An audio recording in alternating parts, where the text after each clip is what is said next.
Assalamualaikum warahmatullahi wabarakatuh. Perkenalkan, nama saya Amiruddin Al-Haidar dari kelas PGMI 3C dengan NIM 233141106. Di sini saya akan membahas tentang pengertian sosialisasi, kemudian ada juga mobilitas sosial, pengertian mobilitas sosial, kemudian ada tahapan-tahapannya juga, kemudian ada bentuk-bentuk mobilitas sosial. Apa sih pengertian sosialisasi itu? Sosialisasi merupakan suatu proses interaksi yang dapat mempengaruhi kepribadian seseorang. Contohnya di sini ada satu individu, seseorang yang introvert, kemudian kita masukkan ke komunitas yang isinya itu orang ekstrovert semua. Kemudian di sini orang ekstrovert mengajak interaksi dengan orang introvert ini untuk mengobrol dan juga mengikuti kegiatan yang lainnya. Maka dari itu, orang introvert ini akan terbawa arus, kemudian orang introvert ini dapat mengobrol, kemudian tidak introvert lagi, menjadi ekstrovert dan dapat mengobrol dengan teman-teman yang lainnya.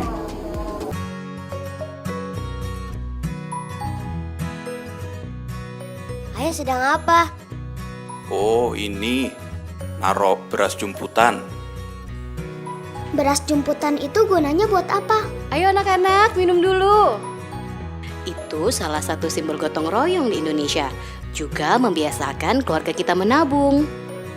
Di daerah lain ada juga. Di Jawa Barat sebutnya parelek. Oh gitu ya.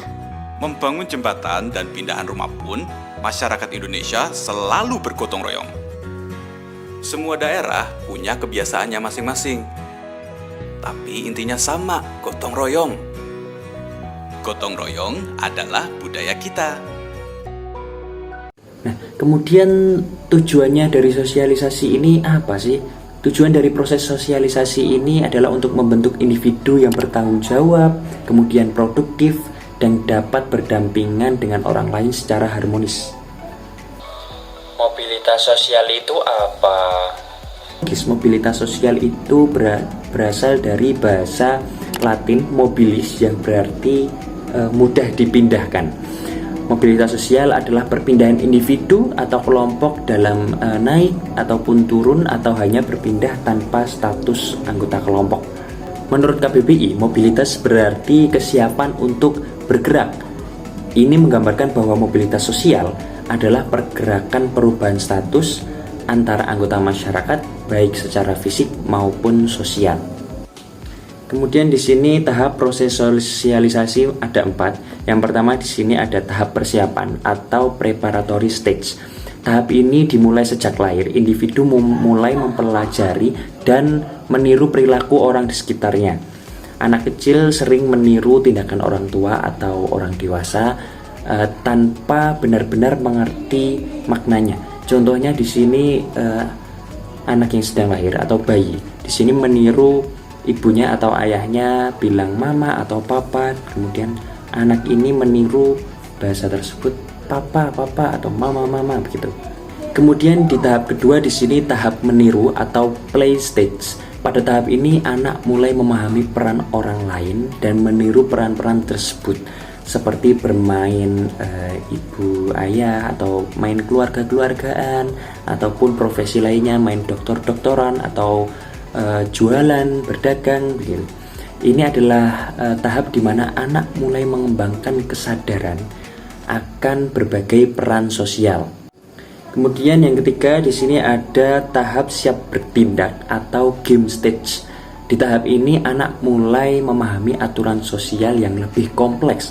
Anak mulai melihat dirinya dari perspektif orang lain dan memahami bahwa ada aturan yang harus diikuti dalam interaksi sosial. Contohnya di sini seperti ketika bermain permainan kelompok. Pada permainan itu pastinya ada aturan yang harus diikuti setiap pemainnya. Kurang lebih seperti itu.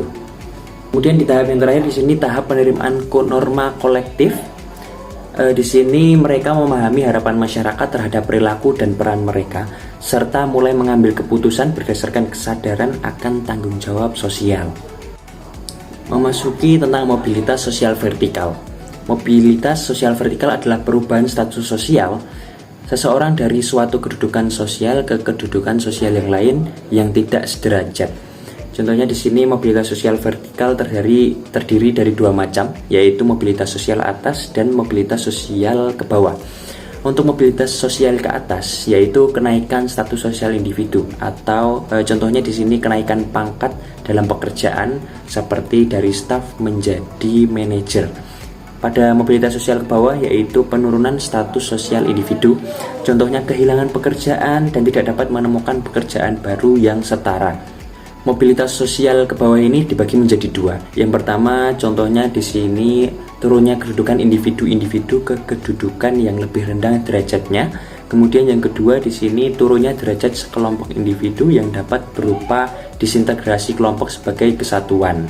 Contohnya di sini seorang koruptor kemudian dipecat atau diberhentikan, dikeluarkan karena terdakwa korupsi. Kemudian di sini ada mobilitas horizontal. Di sini mobilitas horizontal adalah pindahan posisi atau pekerjaan dalam tingkat setara tanpa mengubah status sosial. Contohnya di sini ada satu individu yang bekerja di tempat A, pangkatnya menjadi staf, kemudian pindah ke tempat pekerjaan yang lain tapi pangkatnya masih staf. Itu merupakan mobilitas sosial horizontal.